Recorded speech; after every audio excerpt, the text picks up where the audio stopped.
Deux remarques. La première, c'est qu'en effet, l'expérience a déjà été faite que les politiques familiales fonctionnent. Pour prendre l'exemple d'un pays que je connaissais bien, qui était la Suède, durant de nombreuses années, les Suédois ont mis en place une vraie politique de volontarisme d'aide à leur famille. Le jour où ils ont été avec un taux de fécondité supérieur à 2, le jour où ils ont cessé de mettre en place cette politique, le taux de fécondité est tombé. Ça veut dire que si vous, intelligemment, vous mettez en place une politique de patriotisme familial, moi j'appelle ça du patriotisme familial, ce sera efficace sur le long terme et ça évitera bien de conséquences de régression démographique avec toutes les conséquences que l'on connaît. Je fais un petit peu la publicité du Parti de la France. Moi, je suis favorable avec le Parti de la France à deux choses, le patriotisme familial, dont on vient de parler, mais aussi le patriotisme social. C'est-à-dire le patriotisme social, ça veut dire qu'en France, quand on est français, on est seul à pouvoir bénéficier des aides sociales. Alors on peut, si on est hongrois, venir travailler en France, mais si on travaille en France comme hongrois, on ne bénéficiera pas des aides sociales réservées aux Français. De la même manière, si on est français que l'on va travailler en Hongrie, on peut peut-être aller travailler en Hongrie comme français, mais en aucun cas, on ne doit pouvoir bénéficier des aides sociales de l'État qui doivent être réservées aux nationaux. Donc on peut construire l'Europe des patries avec des politiques sociales qui soient des politiques de patriotisme social et de patriotisme familial. Deuxième remarque, et ça c'est la leçon de la Hongrie, c'est qu'on nous expliquait aussi souvent qu'avec l'Union européenne, tout nous était imposé par les directives européennes, etc., etc.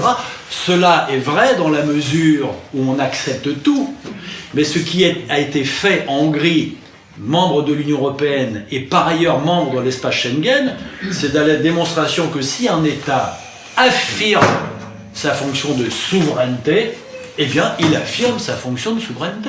Membre de l'Union européenne ou pas membre de l'Union européenne, membre de l'espace Schengen ou pas membre de l'espace Schengen. Ça n'est encore une fois qu'une question de volonté politique. Tout est politique. Les institutions peuvent être mauvaises, mais si les politiques sont bonnes, les effets sont beaucoup moins néfastes. Alors que si vous avez de bonnes institutions avec de mauvaises politiques, de toute manière, les conséquences seront dramatiques. Nous avons à la fois les mauvaises institutions, les mauvaises politiques. Alors évidemment, on cumule tous les handicaps. Bref, bon, donc, un mot pour vous dire qu'il ne faut pas rentrer dans la logique de la fatalité, n'est-ce pas ? Alors, avec le Parti de la France, pour ce qui est de l'organisation que je préside et que j'ai fondée, nous avons décidé de mener la bataille politique. Pour mener la bataille politique, il faut aussi mener la bataille électorale. L'objectif des campagnes électorales, dans un premier temps, n'est pas nécessairement d'avoir des élus ou faire croire aux Français qu'on va disposer demain d'un groupe parlementaire majoritaire à l'Assemblée nationale.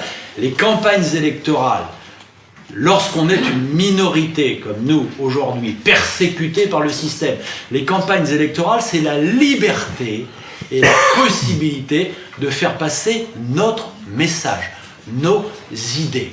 Et ce, de manière bien moins coûteuse que si nous devions envoyer par la poste des professions de foi à tous nos compatriotes. Je prends un exemple pratique. On est loin là de la métapolitique, mais on est dans le cadre du combat et de l'engagement. Participer à une élection législative. Par exemple, en 2017. C'est la possibilité de s'adresser à une circonscription électorale qui comporte environ 100 000 habitants. Sur ces 100 000 habitants, vous avez 50 000 ou 60 000 ou 40 000 selon les circonscriptions électeurs.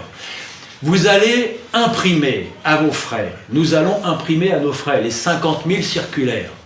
Mais ces 50 000 circulaires seront distribués par la préfecture à tous les électeurs de la circonscription. C'est-à-dire qu'avec 3 ou 4 centimes d'euros pour payer la circulaire, nous éviterons de payer les 55 ou 56 centimes d'envoi postal qui sinon auraient été à la charge du parti politique si nous devions envoyer à tous les électeurs de la circonscription, à nos frais, ces circulaires électorales. Donc les campagnes électorales sont la possibilité, 1, de défendre de nos idées, 2, de profiter des institutions et du système pour, à des prix finalement relativement faibles, faire passer le message. 3, faire connaître l'organisation. Et 4, et j'insiste là-dessus, ce sont des choses qui sont du domaine du combat politique, éventuellement d'obtenir un financement public, n'est-ce pas ? Vous avez les partis du système qui nous écrasent par leur monopole médiatique et par leur puissance d'argent. Eh bien, Et mettons-nous en situation, nous tous, en nous organisant les uns et les autres, de nous inscrire dans le cadre de ces élections législatives pour peut-être espérer, en obtenant plus de 1% dans 50 circonscriptions de France, avoir le droit d'entrée permettant d'obtenir un petit financement public. Si des organisations comme les nôtres peuvent avoir 100 ou 150 000 euros ou 200 000 euros par an de subventions publiques grâce aux campagnes électorales, vous imaginez ce que ça représente pour un parti qui fonctionne exclusivement par le bénévolat. Donc nous devrons être au rendez-vous des élections législatives de 2017. Je vous demande de vous organiser, de vous mobiliser pour mener aussi ce combat-là qui est le combat électoral. Moi je ne vous promets pas la lune, je ne vous garantis pas évidemment des succès électoraux, mais je peux vous garantir qu'au moins nous nous battrons sur nos idées, sans esprit de recul. Dans les traditions du combat communiste, au moment de la création du parti bolchevique, puis ensuite du parti communiste en France et ailleurs, ils avaient une technique de fonctionnement qui était basée sur ces trois notions: agitation, propagande, organisation. Tout le monde, les anciens connaissent tout ça. Agitation, propagande, organisation. Eh bien l'agitation, ce sont les méthodes techniques comme celles utilisées dans le cadre de la bataille contre la mosquée de Paris. On fait des coups médiatiques, des coups politiques pour faire parler de nous de manière ponctuelle. La propagande, c'est la possibilité de mener la bataille des idées le plus largement possible en espérant toucher, comme disaient les communistes, les masses, la propagande. Et l'organisation, c'est un parti. Il n'y a pas d'autre moyen, mesdames et messieurs, de mener la bataille politique que de trouver une organisation politique pour défendre des idées politiques. Et si on veut défendre des idées politiques, eh bien il faut s'adresser au peuple. Puisque notre volonté, c'est de représenter le peuple, et le peuple français, tant qu'il existe encore de manière plus ou moins majoritaire en fonction des endroits où il habite. Et le seul moyen d'aller de manière la plus efficace à la rencontre du peuple, c'est dans le cadre des élections. Alors je sais que les dés sont pipés, tout est pipé. Je sais que les autres nous écrasent de leur puissance financière, du monopole médiatique. Je sais bien que nous n'aurons pas accès à la télévision, à la radio, puisque moi, si je suis invité à la télévision, à la radio, je parle de la nécessité de décoloniser la France et l'Europe. N'est-ce pas? Bon, dans ces conditions-là, ils ne vont pas me laisser prendre la parole, mais qu'importe. Menons la bataille de résistance, menons la bataille des idées, même seuls contre tous, même uniquement avec nos moyens, même et dans le cadre aussi de ces élections qui peuvent conditionner une montée en puissance de ce que j'appelle la vraie droite nationale. Enfin, pour conclure, faites attention aux imposteurs. Voilà.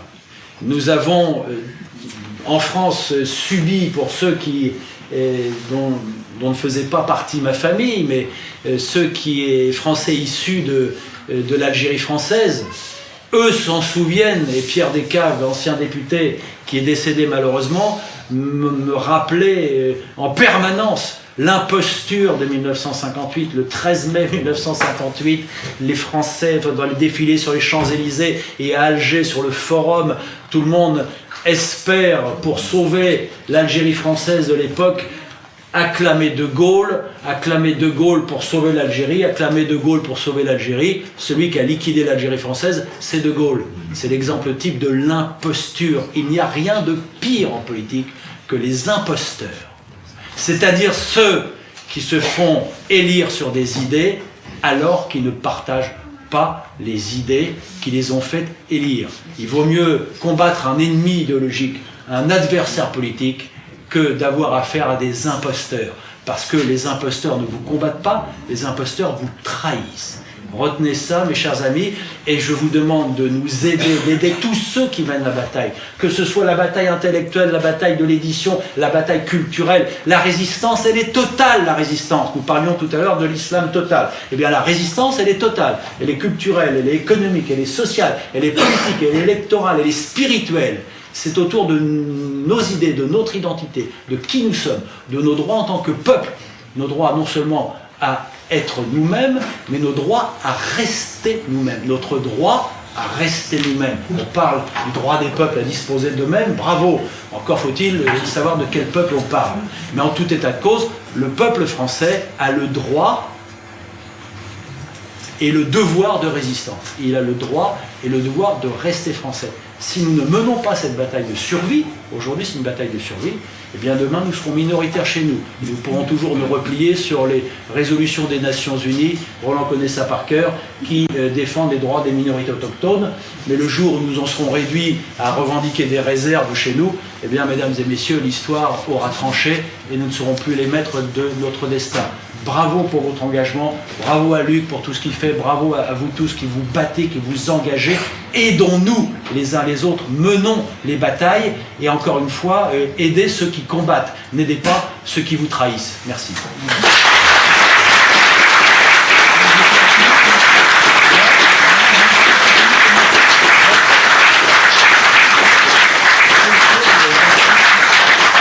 Alors, quelques annonces. Premièrement, le dernier Synthèse nationale est sorti. Vous le trouverez au stand de Synthèse qui est sur la gauche par rapport à moi. Donc la droite par rapport à vous là-bas. Deuxième chose, je voulais remercier tous ceux qui ont bien gentiment aujourd'hui présenté des stands à ce rassemblement, qui sont venus malgré la pluie et la grêle. Et troisièmement, vas-y, je te laisse la parole. C'était juste pour ceux qui sont intéressés éventuellement pour l'actualité d'Europe centrale. Je participe à un site qui s'appelle le Visegrad Post.